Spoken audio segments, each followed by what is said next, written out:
Hey everyone, are you watching your oil?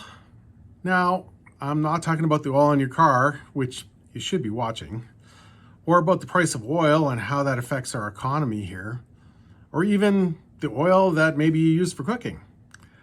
I'm considering what Jesus talked about in our reading today in Matthew 25.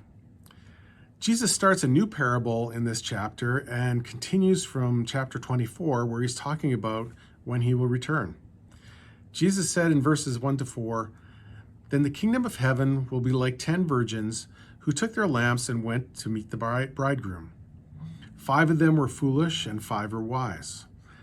For when the foolish took their lamps, they took no oil with them, but the wise took flasks of oil with their lamps." In all of these sayings that Jesus gives in response to the disciples' question at the beginning of 24 about his coming and the end of the age, there's a delay. There's an expectation of return, but without knowing exactly when. There are signs and indications if someone's looking properly for them. But even then, no one knows the day or hour, and that it's going to be an unexpected moment. And so Jesus tells people to be ready. I'm of course concerned about people that need to come into relationship with God through Jesus. There are many people who still don't know God and don't know Jesus. However, the things Jesus is saying here are not directed at people who are out of relationship with God, but rather those who believe they are. The 10 virgins are one group, not two. They are already eagerly waiting for the coming of the bridegroom, who typifies Jesus. He's speaking to believers, Christ followers, Christians, the church. There are some key points that Jesus is trying to get through to us, I think. First, we need to be eagerly expecting him.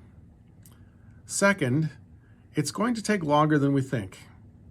Third, because it will take longer, we need to have enough oil, enough of the resources of God to keep our lamps burning into the dark hours that will come.